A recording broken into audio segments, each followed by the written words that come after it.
Ayer estaba yo en Manzanillo y todavía no saco el video porque tengo que pedir el permiso, es un menor de edad, 13 años. Pero se me acercó. Fuimos a comer a un hotel con una asociación de hoteleros y se me marcó un muchacho de 13 años y me empieza a decir, ¿qué va a hacer? Yo quiero, si voy a ser presidente, ¿voy a tener un país más seguro? ¿Voy a tener un país más seguro? Y me empieza a platicar, porque a mí aquí al lado ya me ha tocado niños y compañeros míos de mi edad que también los han secuestrado y que los han matado. O sea, ¿qué país?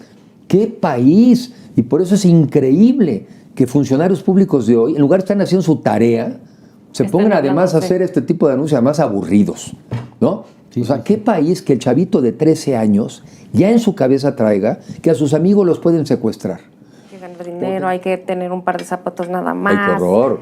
Entonces yo te quería preguntar esa cosa. ¿Viene uno a la vida a sufrir o cómo es eso? Pues sí, de parte de los jóvenes que tienen 15, 16, 18, ¿cuál es su futuro si tú vas a ser presidente? Pues el futuro que ellos tendrían en un México donde debiéramos hacer las cosas bien, yo lo que creo es que todos merecemos un México de oportunidades. ¿Sí? Evidentemente, empezando por la gente más modesta, por la gente en pobreza, porque lo que se requiere es que tengan y tengamos todos oportunidades. A ver, la más elemental, una educación de calidad. Y para enfrentar los retos del mundo de hoy, el de hoy. Porque no importa que la educación sea la de hace 20 años, esa no sirve. Es la de hoy, ¿sí? Y asegurarse que nuestro sistema educativo te da eso. Después, algo que a mí me queda muy claro, porque eso sí lo entiendo yo muy bien, un nuevo pacto con el sector empresarial. Un nuevo pacto donde lo que yo les digo es, el arreglo es, desde el gobierno te vamos a quitar los obstáculos, te vamos a quitar los frenos, te vamos a quitar las cosas que hacen que tu actuar sea difícil. Y voy a poner ejemplos.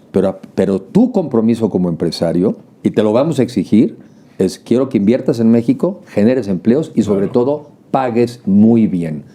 Muchas empresas hoy en día tienen salarios miserables.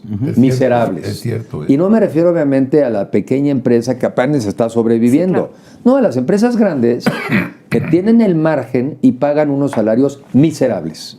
Y entonces, fíjate, nuestros hijos, muchos de los mexicanos, pero pongo mi caso, muchos de tus hijos podrían hoy tener un primer ingreso inferior a lo que te cuesta el semestre o el mes de la escuela.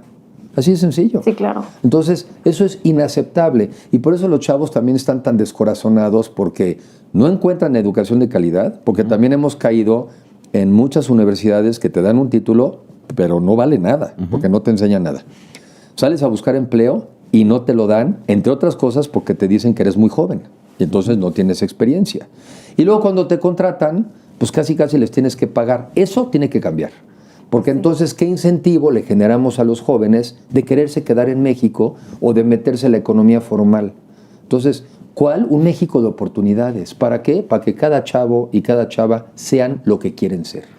A ver, una pregunta, y no espero que me digas cómo, pero ¿por qué las escuelas públicas en el 70-75% del país, los baños no sirven?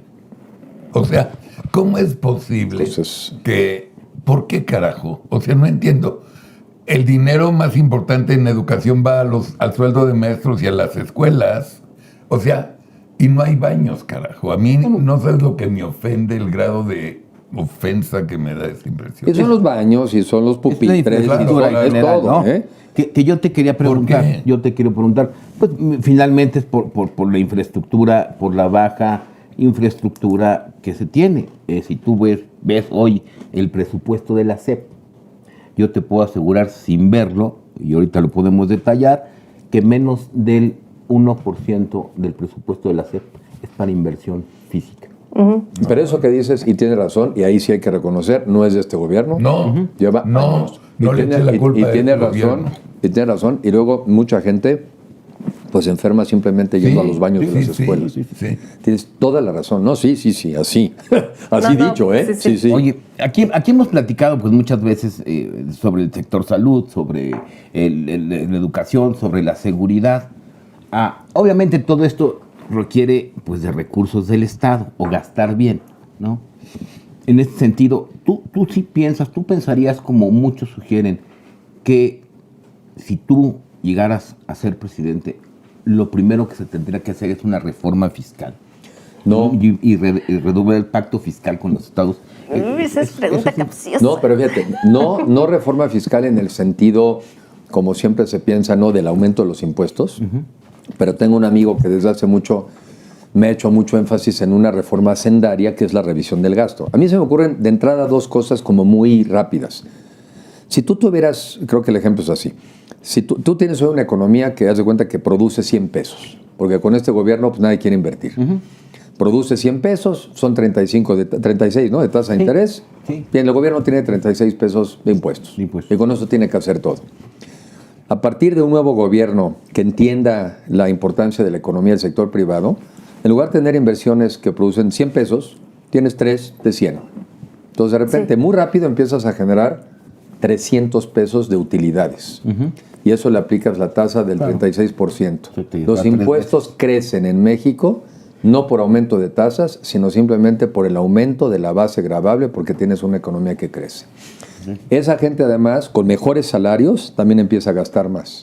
Sin mover la tasa del IVA, empiezas a tener más ingresos. Y lo que sí empiezas a hacer es que le bajas a todos los gastos tontos que hoy tenemos, a los desperdicios, ¿no? Y los empiezas a meter en educación, salud y Estado de Derecho.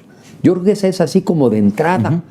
Siempre mi reflexión ha sido, y ya después vemos, si nos faltara, pues entonces lo platicamos con los mexicanos, ¿no? Si nos faltara. Pero tú, por ejemplo, si vas de tu casa, y yo lo voy a decir al revés, ¿no? Que yo llego y le digo, oye, Isabel, necesito más dinero para esto. Normalmente nunca me contestan, sí, ¿cómo no? No. La primera pregunta es, ¿para qué? Entonces en México el para qué es importante. O sea, ¿para qué queremos más dinero? Ah, pues para esto. Pues ¿cómo lo vamos a generar? Yo digo, se genera con una economía que crezca, con un gobierno que da confianza, y eso es lo que México necesita, un gobierno que dé confianza. El que hoy tenemos, francamente, ahuyenta la inversión, por lo mismo tienes un presupuesto chiquito, y por eso es un desastre. No hay medicinas, no hay médicos, no hay seguridad, no le pagas bien a los policías. O sea, con este gobierno de visión chiquita, país chiquito, servicios chiquitos, futuro chiquito. Pero además mucha gente le dices, bueno, dependiendo la ley, ¿no? Le dices, bueno, pues podemos, yo empresario, o yo te pago tu salario, pero estoy obligada a que pagues impuestos y te tengo que meter en la nómina. Me dicen, no.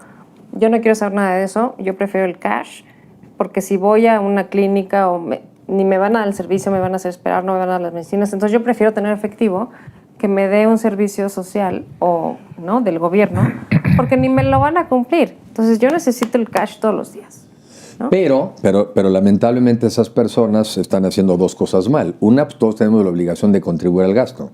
Y dos, al final del día sí están dejando de contribuir a un hospital, están dejando de contribuir a una pensión. Entonces, ¿el problema cómo se resuelve?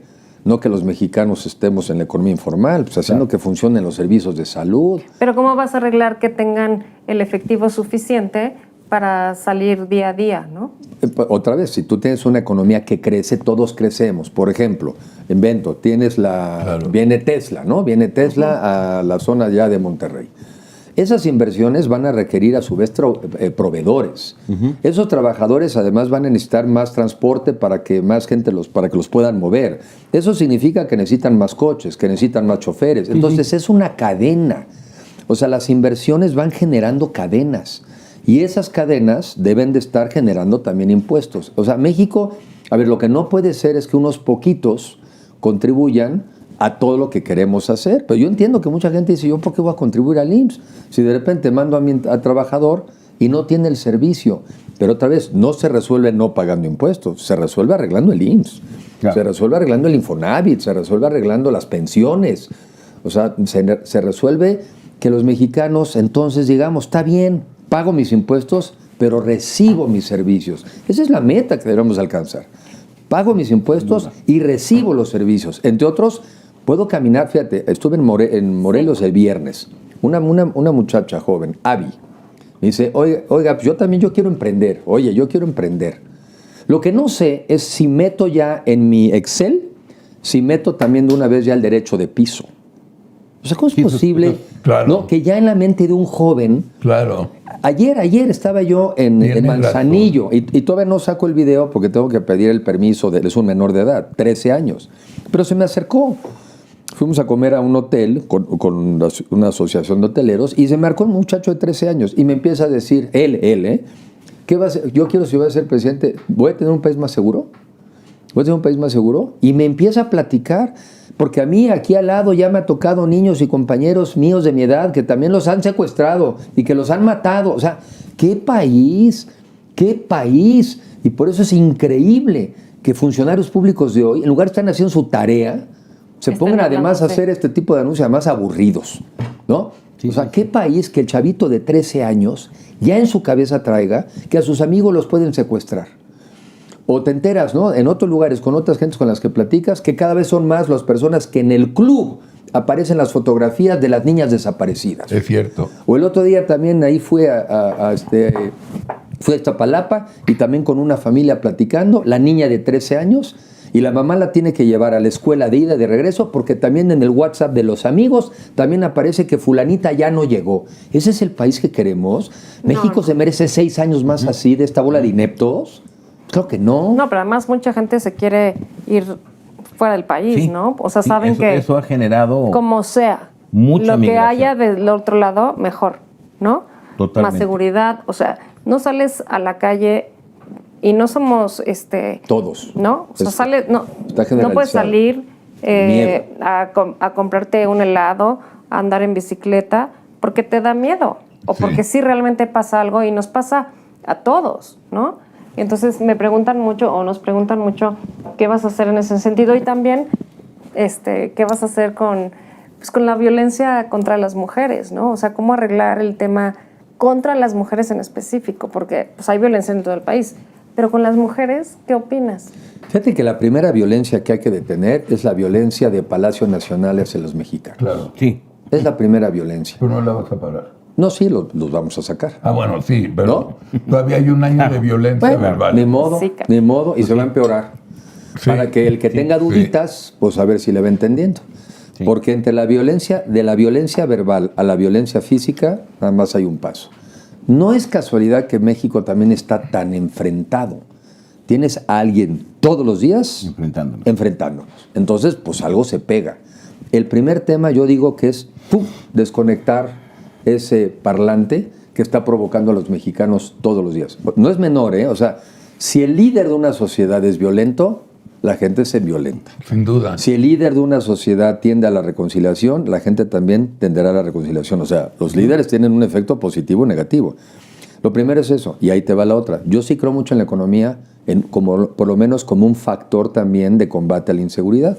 Otra vez, si tú tienes 3 muchachos, 4 muchachos jóvenes y 2 de ellos ya buscaron chamba, no encontraron, algunos intentaron emigrar, no pudieron, y ven que no les da lo de la economía formal, pues 2 de ellos se pasan a las filas del crimen organizado.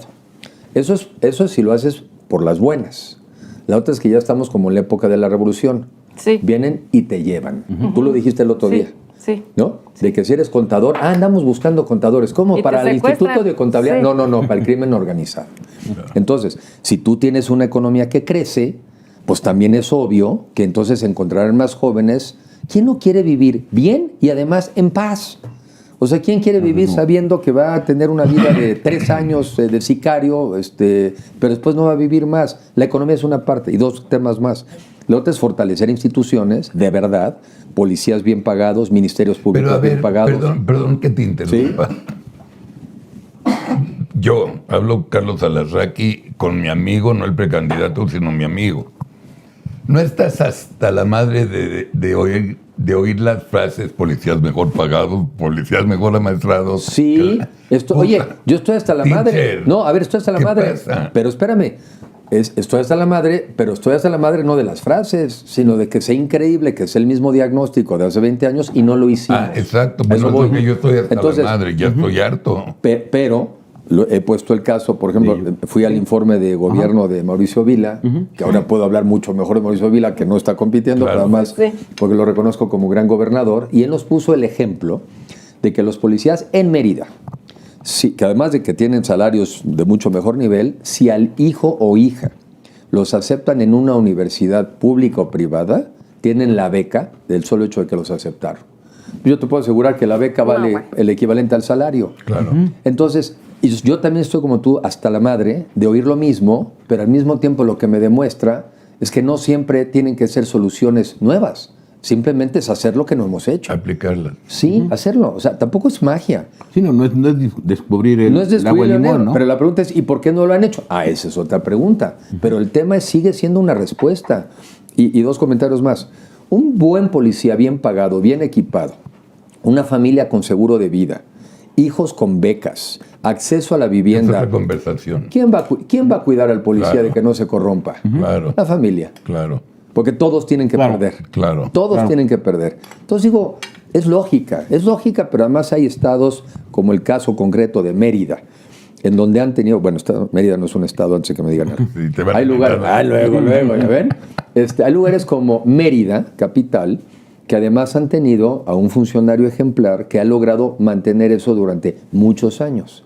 Porque también es un tema de instituciones. Pero sí estoy hasta la madre de oír el argumento, pero el argumento sigue siendo válido. Más bien ahora hay que hacerlo, ¿no? Oye, y otra de las preguntas si quieren ya. No, está bien. Una de las preguntas que hicieron mucho es, ¿qué opinas de la política de Bukele en El Salvador de encarcelar a los pandilleros? Porque, pues, en mi opinión, pues no sabemos si son pandilleros solamente porque están o si son o sea, ese es el punto. Hay 75,000 que dijo Bukele. Y tiene una gran popularidad porque se dice que que ha bajado la delincuencia en la calle, no sé qué. Yo en lo particular, pues no estoy segura de que quien encarcele, ¿no? Pero te preguntan si estás de acuerdo con lo que dice Bukele, ¿no? Si hay que encarcelar a la gente, si hay que meter como sea a los que están en la calle. Te confieso primero que lo tengo que estudiar muy bien, porque yo no sé cómo le han hecho para incluso encarcelarlos. Exacto. O sea, lo que nosotros en México tenemos que cuidar es que tengamos policías bien capacitados y entrenados, y algo que me han dicho gente, que tengan incluso la capacidad de investigación. Hoy los policías no tienen la capacidad de investigación. Quien investiga es el Ministerio Público. Sí. Nada más que hay 400,000 policías en México y 12,000 ministerios públicos. Entonces, un primer cambio debería ser que los policías tengan capacidad de investigación. Después, con eso, si armas bien las carpetas, que tengas entonces, ¿no?, ministerios públicos y jueces que entonces reciban carpetas bien armadas. Hoy, en muchos casos, se caen porque el juez no te puede detener porque la averiguación fue mal integrada. Entonces, yo le he puesto más al tema institucional porque a mí me da un enorme miedo que pues mañana te veo con cara de Salva Maratrucha, pero qué tal que también eres mi enemiga política y pues de paso como que te pinto y también te meto al bote, ¿no? Y ya están por allá, por lo que voy viendo, pues claro, si tienes 95% de aceptación, pues ya mañana ya andamos en la reelección. Claro. Pero qué tal que no sea por 4 años más, qué tal por otros 4. A mí, sin conocer el caso con detalle, que sí suena muy aparatoso, a mí me da un miedo que te pases de que lo que la gente te apoya, a que luego la tentación a volverte un dictador es enorme. Y además, pues es Bukele. Primer tema, en México ojalá que en serio que no dependiera de que seas Bukele o Mario o Georgina, sino que tenemos instituciones. Y las instituciones, esté quien esté, funcionan. Yo le apuesto más a eso que, pues es que llegó Bukele. ¿Me explicó? Porque si se va Bukele, ¿qué hacemos? ¿Se vuelve a caer todo? Sí, y Bukele ya va a la reelección. Porque está prohibida. Pues, pero la cambiamos, ¿no? Modificó la Constitución, ¿no? Sí. Ahora, lo que sí te refleja es algo muy concreto, eso sí hay que reconocerlo. Te refleja el grado de desesperación. Ay, ya no sé cuál es. No es el... ¿Este era? Sí. Eso también habla, si tengo la manía de andar luego moviendo cosas, eso habla del grado de desesperación de una población que a veces está dispuesta a pedir todo, hasta si es la violación de la ley, con tal de que dé seguridad. Y yo creo que también en México, obviamente, ya estamos en muchos con esa inquietud, ¿no? Pues sí. Pero me da miedo que son Yo tengo medidas. otra pregunta. Lo hemos hablado mucho. Mi percepción es que la elección del próximo año serán de 2 candidatos. Y voy a hablar desde mi punto de vista. Veo una elección de David contra Goliat. Veo a un Goliat que se llama Andrés,